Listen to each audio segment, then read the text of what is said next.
Long, long ago, there was a great thief. He lived in a land where the light did not shine, where all suffered in the darkness. People call me? Sorry, Kaya.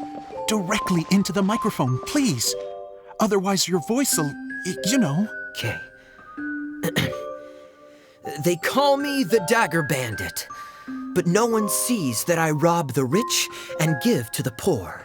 Here in the dark, evildoers run rampant in the shadows, while the good, honest folk stumble blindly on, just trying to find a way through.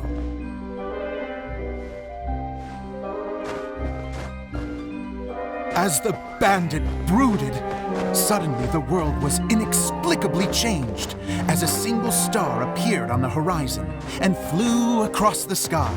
Traveler, stomp on that movement mechanism in front of you.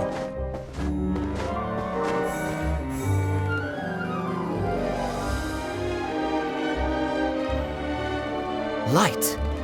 A brief flash, yet enough to illuminate the world.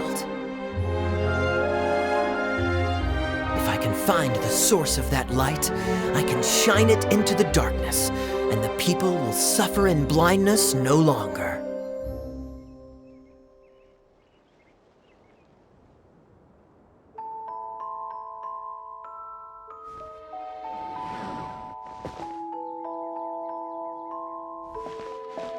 Without a moment to spare, he set off to follow the star's course. All the while, the star kept moving through the sky.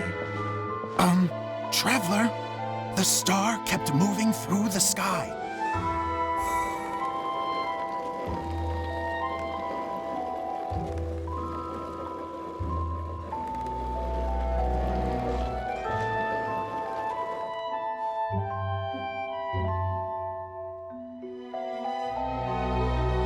Looks like I have to go through the desert. This could get dangerous. If everything he'd heard was to be believed, the desert ahead was a no-man's land filled with horrors. Worse still, the star had landed in the most difficult-to-reach location, surrounded by sheer cliffs. But he was determined to press onward. I've come this far, and I'm not about to turn back now.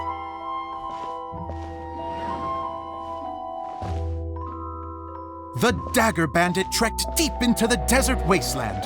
Yet when he finally arrived at his destination, he found not a fallen star, but a young girl, dressed in white. How strange. I'm positive this is where the star landed. Young lady, do you know where the light has gone?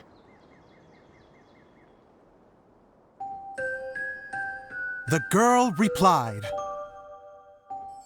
Traveler from afar, the light you seek is only a bottled flame. But the flame has now died, and its light is long gone. A bottled flame? Yes, it was a gift from another. And so, the girl began to tell the story of how the bottle came into her possession. The girl hailed from a kingdom that sat atop the waterfalls. But when the reigning dynasty fell and a new one seized power, she and her people fled for their lives. A thick fog began to fill the air as she made her way through the forest, and dense thickets tried to block her path. There is a mechanism down there that you can press to retract the thicket board below the stage.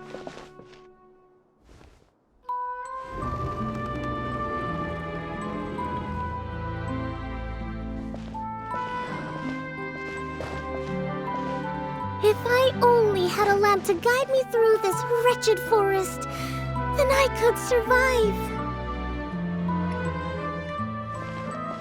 With scratches covering her arms and legs, the girl pressed through the pain and made her way forward.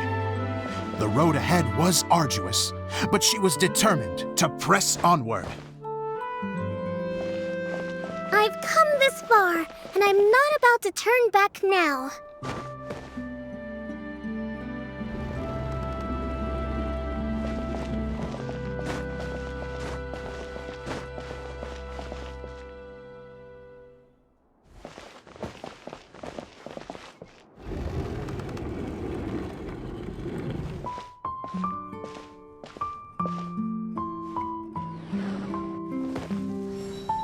But just as she was drawing near her destination, a huge stretch of thorns and brambles suddenly came into view.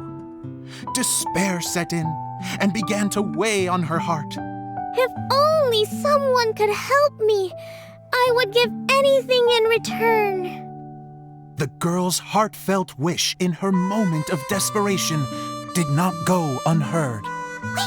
Wait! There's no mechanism for the final thicket! I must have forgotten to check those boards. According to the story, those thickets should be gone from the stage now, right? Yes, total oversight on my part. What a pain. I can help! Traveler, catch!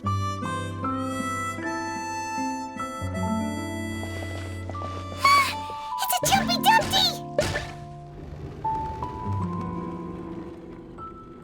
The girl's heartfelt wish did not go unheard, for a Jumpy Dumpty, who was passing by, helped to clear a path for her. Oh, thank you, Jumpy Dumpty. And so the girl continued her journey deeper into the forest. But what she found there was not a lamp, but a mage glowing with fire. So, just to clarify, it was supposed to be the mage who helped burn a path through the thicket. Save it for the end, man! The mage took pity on the girl and handed her a bottle. Then, the mage began to tell the story of how the bottle came into her possession. The fiery mage had an adventurous spirit and enjoyed taking long journeys. On one such journey, while taking rest in an oasis, she found a beautiful bottle by a crescent-shaped lake. Klee, quick, get in the light. She was an extraordinary mage with the power to grant people their wishes. She turned the bottle into a thing of equally extraordinary power. But the only place that it could make wishes come true was inside of the bottle. Oh me, oh my! Look at this wonderful bottle of mine! It could make a fine toy. But better still, a sojourner's home. The fiery mage blew into the bottle, allowing it to grant one single wish outside its glass walls. Oh, am I supposed to blow into it? Wow, it lit up! A flame was kindled within the bottle, and it began to glow a fiery red, just like the mage herself.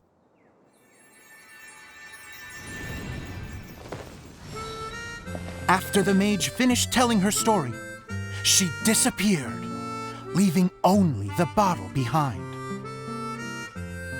A magic bottle that can grant wishes. And I wish to leave this place and go somewhere where no one will ever find me again. And then? The bottle seemed to softly inquire.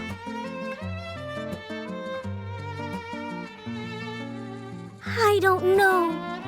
The flame in the bottle faded as the girl's single wish was granted, and she found herself in the middle of the desert, far away, where no one could ever find her.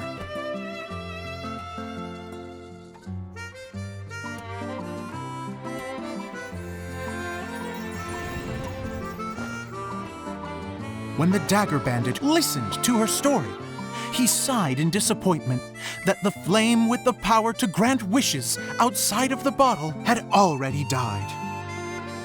But this doesn't make sense. If it truly granted my wish, then nobody should have been able to find me here. Maybe they shouldn't.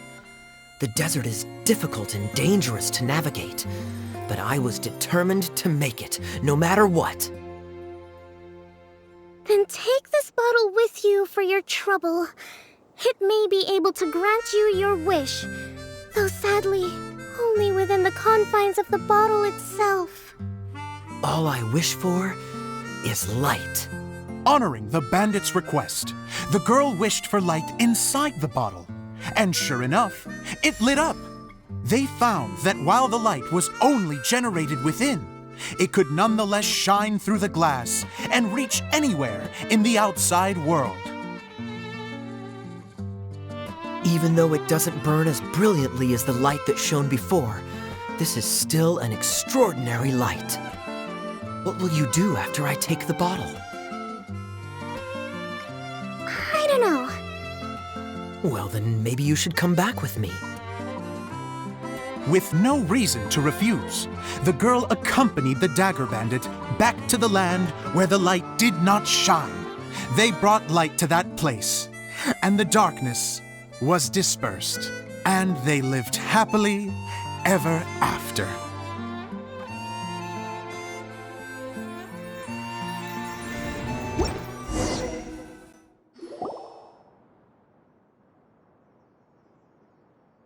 And we're done! Seems the show went pretty well.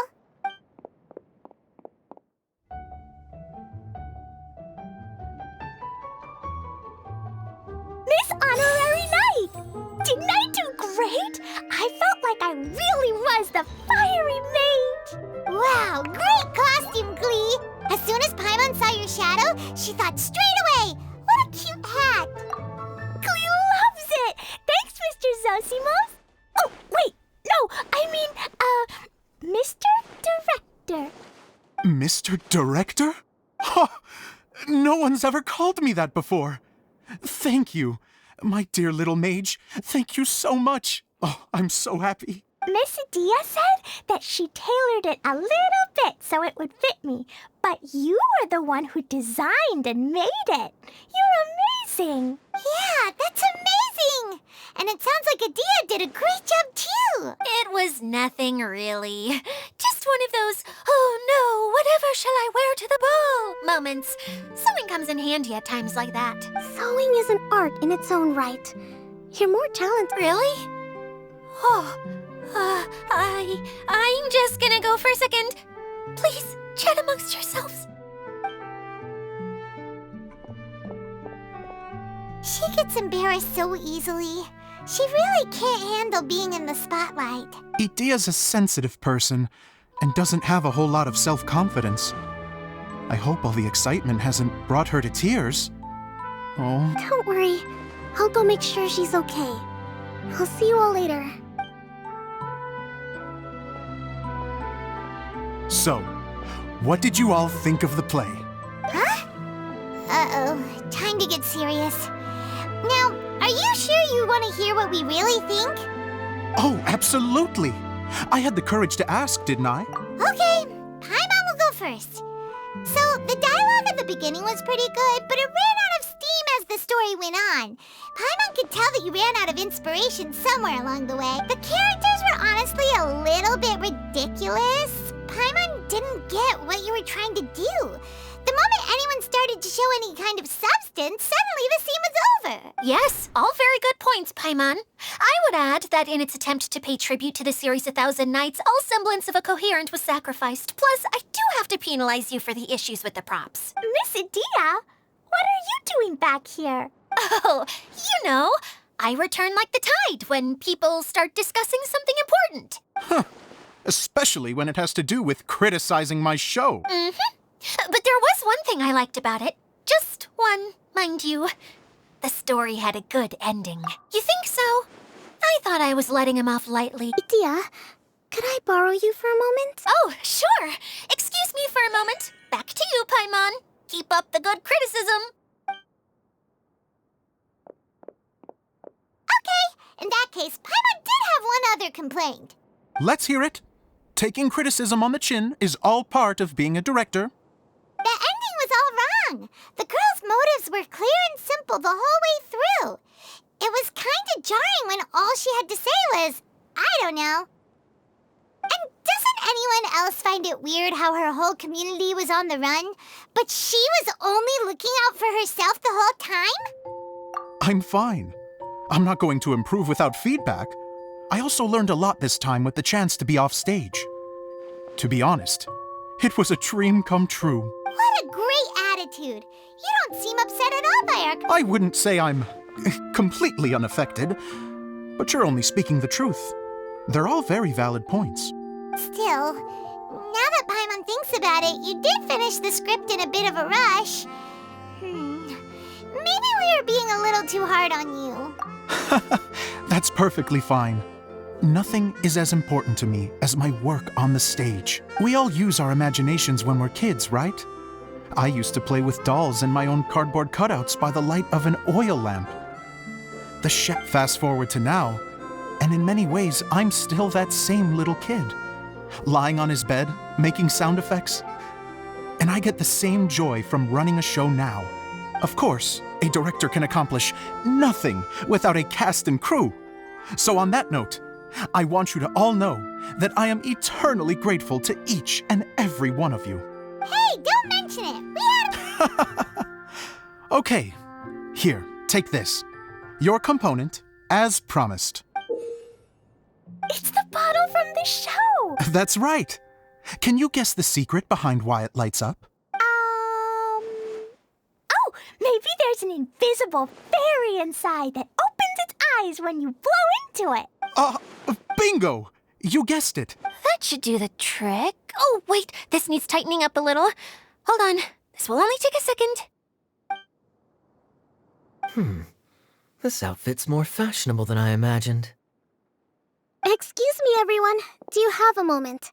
Especially you, Zosimos. Idia wants to do a little something for you. She says it'll be a dream come true. A dream come true? Yes. She said that as useless as she is, she wants to do something for you as the first person to have heard of your dream of being a director. Her words, not mine. I'd have to disagree, though. I have never thought of Idia as a useless person. How is this suddenly about me? If everybody is ready, then I'd like to invite tonight's male lead to take the stage. Ta-da!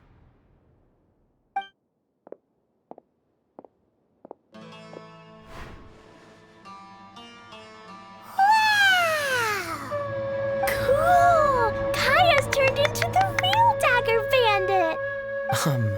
How is me changing outfits supposed to make the director's day? It's just a prototype costume. Is he that easy to please? Don't be silly. If I know our director, nothing will make him happier than to see his ideas brought to life by the right actor. Well, then I'm happy to oblige.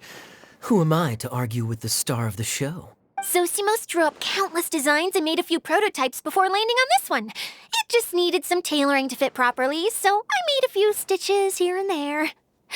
I hope the result isn't a disappointment. Oh, it's perfect. Idia, I'm so touched. Thank you all. You've made me happier than I ever thought I could be.